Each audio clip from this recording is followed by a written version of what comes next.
Kelas dan objek adalah inti dari pemrograman berorientasi objek.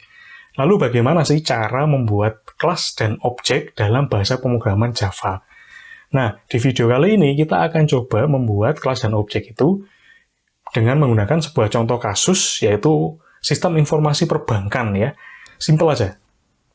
Nah, di dalam sistem informasi perbankan itu ada banyak sekali data, ya salah satunya adalah data nasabah. Terus bagaimana cara kita memanage data nasabah itu ya? Nah, kita buat aja kelas nasabah. Nah, kelas nasabah ini harapannya ini memiliki fitur-fitur sebagai berikut, yaitu pertama memiliki atribut nama nasabah dan saldo, kemudian bisa menampilkan jumlah saldo. Terus bagaimana cara membuat kelas? Nah, di bahasa pemrograman Java itu diawali dengan keyword public class dan diikuti dengan nama kelasnya. Kemudian dibuka dan ditutup dengan kurung kurawal. Seperti ini ya. Public class nasabah kurung kurawal. Nah, setiap kelas yang kita buat itu harus kita simpan di file tersendiri ya. Sebenarnya nggak harus sih. Cuman kalau kelasnya itu kita deklarasikan dengan keyword public, harus disimpan dengan di file tersendiri dan nama filenya harus sama dengan nama kelasnya itu tadi ya, dengan ekstensi .java. Misalnya public class nasabah, maka ya harus disimpan di file nasabah.java. Ya, ingat, huruf besar kecil menentukan. Nah, atribut adalah variabel yang dideklarasikan di dalam kelas. Atribut itu digunakan untuk menyimpan state atau ciri-ciri dari sebuah kelas. Misalnya di contoh kali ini, kelas nasabah itu memiliki atribut nama dan saldo yang digunakan untuk menyimpan nama dan saldo dari kelas tersebut.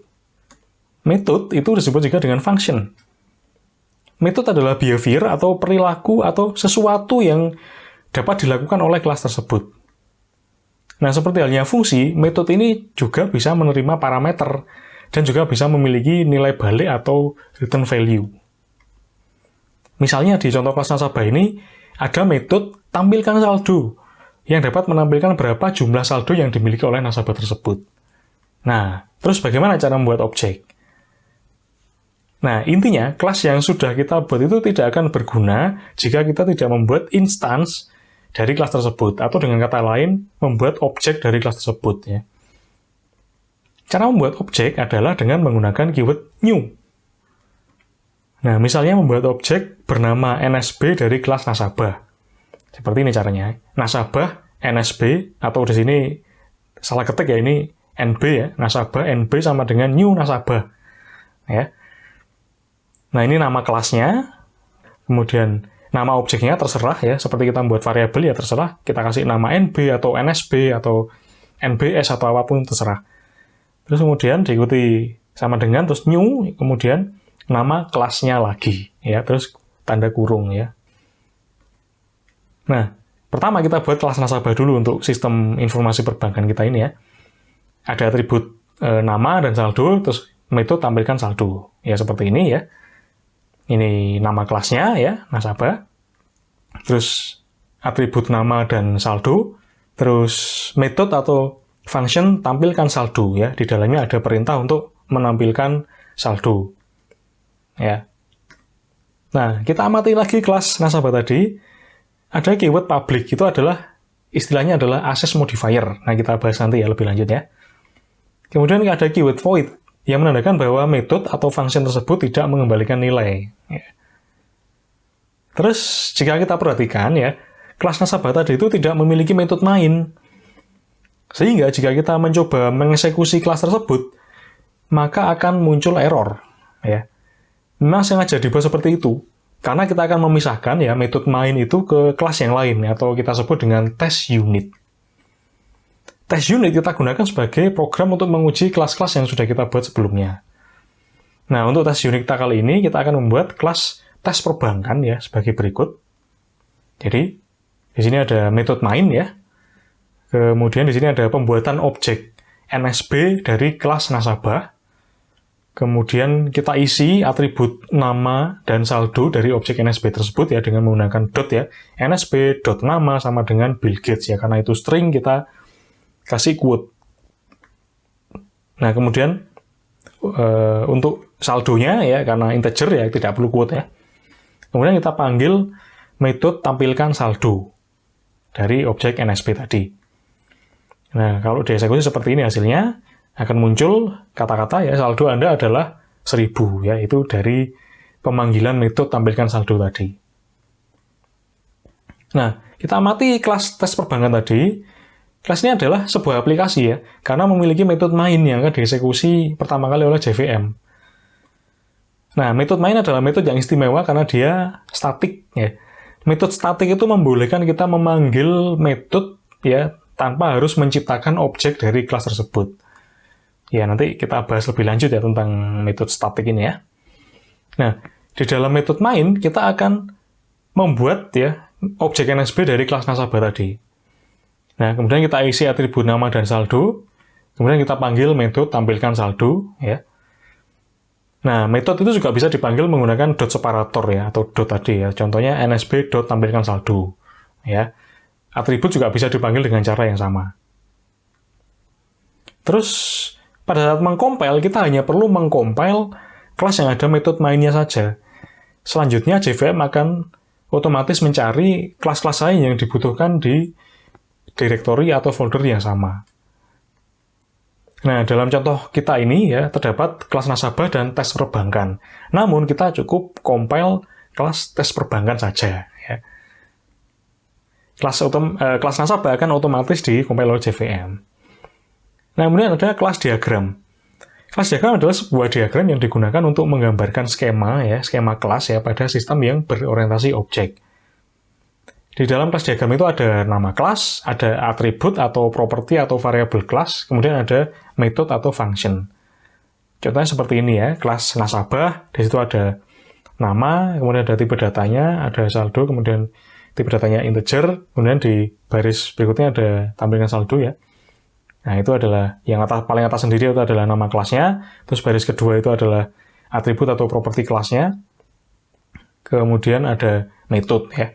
Nah, ini ada simbol-simbol plus, itu artinya dia public ya.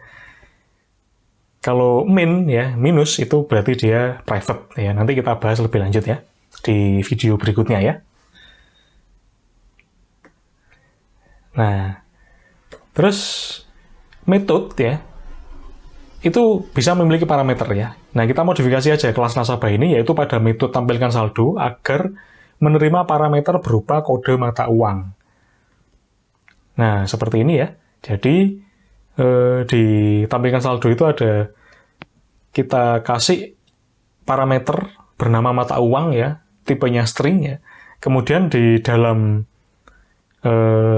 metodenya ya, kita panggil tuh parameter mata uang itu agar muncul ke layar juga. Ya. Kemudian di tesnya kita ubah ya. Kita masukkan IDR ya. Jadi di metode tampilkan saldo ya, di nsb.tampilkan saldo ya, dalamnya kita kasih string IDR ya. IDR singkatan dari Indonesian Rupiah ya.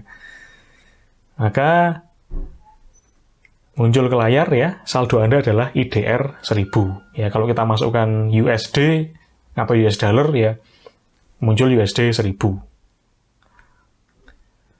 Nah, karena kelas nasabahnya itu tadi kita ubah ya, kita tambahi parameter pada metode tampilkan saldo, maka kelas diagram juga harus kita ubah ya.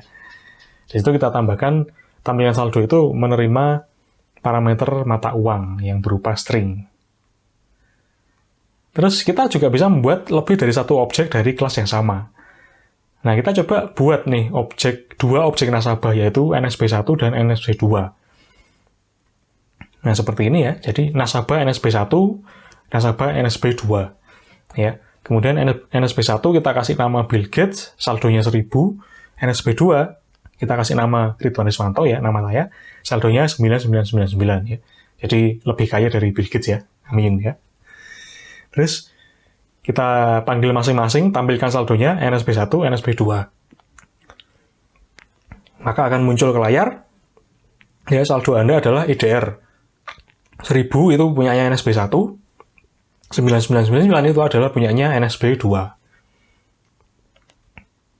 Nah, kita coba modifikasi kelas nih. Jadi kalau kita memodifikasi kelas, maka perubahannya akan langsung efek ke semua objek yang dibuat dari kelas tersebut. Misalnya kita ubah metode tampilkan saldo.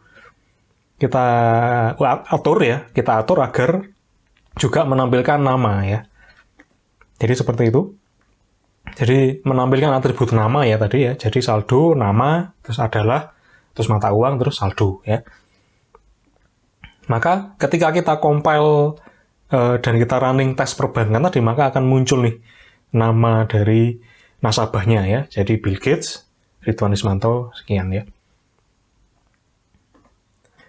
Nah, tadi kita mendeklarasikan atribut nama, saldo, dan tampilan saldo itu dengan access modifier public. Tujuannya adalah agar dapat diakses dari kelas lain, yaitu kelas tes perbankan. Nah, beberapa access modifier yang sering dipakai itu adalah private, itu hanya bisa diakses oleh metode yang ada di kelas itu sendiri. Terus ada public, bisa diakses oleh metode yang ada di luar kelas ya. Kemudian protected itu hanya bisa diakses oleh kelas turunannya atau child class. Nanti kalau kita udah bicara tentang inheritance, kita akan tahu apa itu kelas turunan ya atau child class. Nah, terus apa yang bisa kita rangkum tadi ya? Jadi dari percobaan kita tadi bisa kita simpulkan ya, kelas nasabah itu memiliki atribut nama dan saldo. Kemudian kelas ini juga memiliki metode ya untuk menampilkan nama dan saldo nasabah. Dan juga menerima parameter yaitu mata uang ya. Jadi seperti itu kita sudah membuat kelas dan objek ya di bahasa pemrograman Java ya. Jadi sementara itu kita ketemu lagi di video berikutnya. Terima kasih.